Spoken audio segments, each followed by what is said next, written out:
Hey there, Crumbs here. So I finally went and made an updated version of an old automatic farm. Very simple, very easy to build. Don't worry about the pattern of blocks above it. There's much simpler ways I'll show you in a creative. So this farm does need to be built in either a snowy biome or in a cold biome at a sufficiently high Y level for ice to form. So to use this farm, I did set up a lever going down and powering one of these pistons as part of the clock. And you can, when you run it, you just push yourself right up against the edge and hold down the left mouse button, the attack button. And you can either use a trick where you unplug your mouse, or if you have like auto clicker, or if you have carpet installed, you can use that. So for carpet, at least in this version I'm in, Land, you actually need to click the option to allow cheats on in order to have access to the correct controls. Then player, you, attack, continuous. And that then will allow you to just automatically harvest everything this way too. Even though some ice does sit out there sometimes, it'll get pushed back in next time. And you have 5 minutes for that to happen.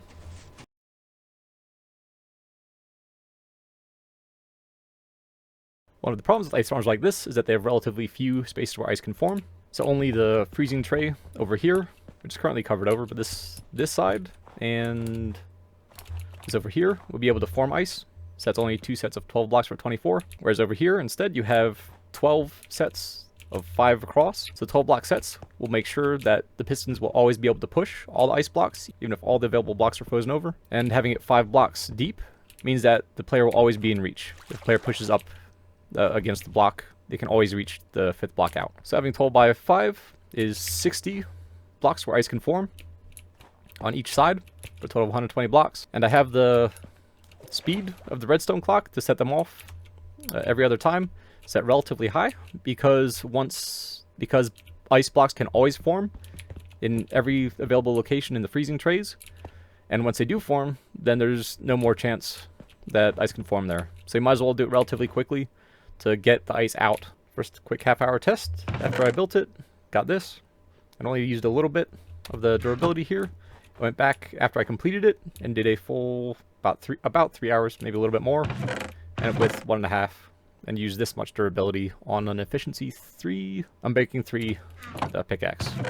Then again, you don't need the full efficiency 5 in order to use this. You don't need a lot of extra hoppers or water streams, because I have this on a fast enough clock that even if items like ice falls off to the side, they will get pushed in very short order back over top of the hoppers here and get picked up. I have an etho hopper clock down here that outputs a signal. I have 32 redstone dust, and it sends a signal out both directions, but it's short enough that these pistons will lose the blocks.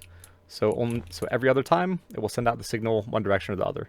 And obviously, since I'm using fly machines here, this is not unbreakable. If you unload this while it's running, the fly machines will break. But they're very simple, so if you do have issues with this, it's really not that hard to rebuild. I don't know where people do like some block by block tutorials, but this design is pretty simple and repetitive, and it's just a lot of extra time that would take. So in the time lapse, go ahead and pause if it's something you need to see, if you need to count. But that is how I'm going to be presenting this. And I'll show a time lapse real quick of me building this up. So just pick the location of snowy biome nearby some of my other ice farms. The choice in solid glass blocks is mostly aesthetics. But when it comes to the fly machine interactions, those will need to be solid blocks if you're powering redstone through them. And again, there's a simpler way to place these blocks I'll show shortly in creative.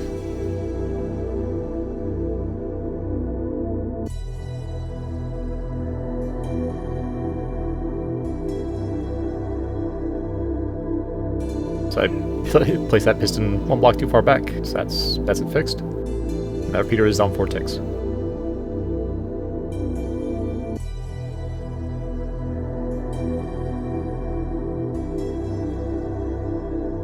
And I'm just using a torch tower to send a signal up in front of that observer in the back. And here I'm fixing the clock.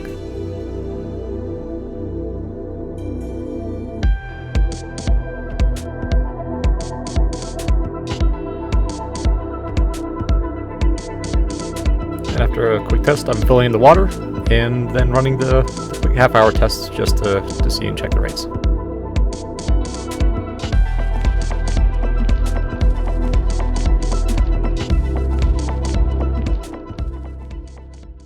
Now, I used a much more complex pattern when I built it up in my survival world, but this is the simple kind of pattern you need.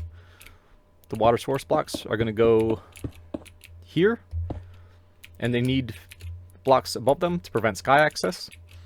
And then the remaining blocks will get filled in, and then they will freeze since they do have sky access. Also, in my survival world, I built this up using glazed terracotta, so that way the flying machines won't stick. All you need to do is build it 1 block higher, so you have a 1 block gap between the flying machines and the blocks that prevent sky access. Additionally, in order to prevent mobs from spawning, I'm used to playing with a hostile mob switch, but it looks like at this level here, you can place the light source blocks, and it will allow ice to freeze down at this level, and it won't melt the ice as it's getting pushed across at this level. I did try to come up with something else, but ultimately it's really difficult to compact it further. So having these here as the water source blocks, they'll allow water to flow from both sides, and they will always have a solid block next to them, so that way ice can always form. Now, if you try to set up something like this, none of these blocks in here will be able to freeze because there are no blocks next to them. You need a block adjacent to a water source block for the ice to form. For these flying machines, I made sure there are no slime blocks down here at this level, so that we can push across without having to worry about anything.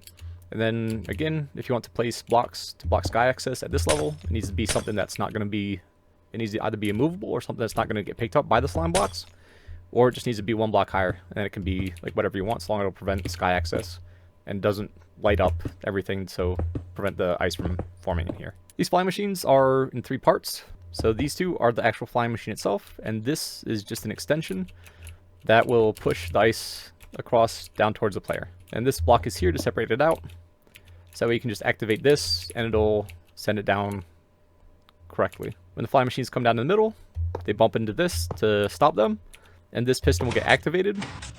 I just have a simple thing here with sufficient timing that it'll send the flying machine back. Additionally, it's important that you don't have any blocks sitting somewhere where the snow layer could form that would update the observer at the wrong time. I think the only place here where that could possibly happen is this here.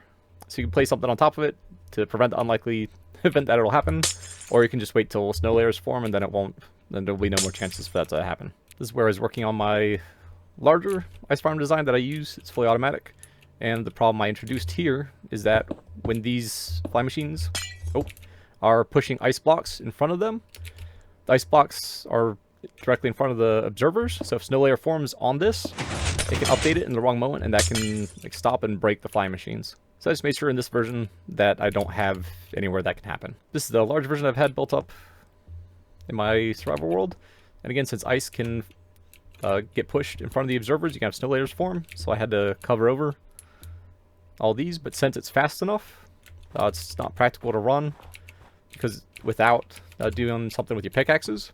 So what I have is pretty much every other time a flying machine gets down here, I just have a dispenser with bottles of enchanting, and they get hit up right next to the player to repair the pickaxe. Since you have much fewer blocks of ice getting pushed in front of the player here, this is a bit slower than that large farm over there. So you definitely don't need the bottles of enchanting that often. But you set up another clock to dispense bottles of enchanting out to the player. So I hope some of you out there find this useful, and y'all take care. Cheers.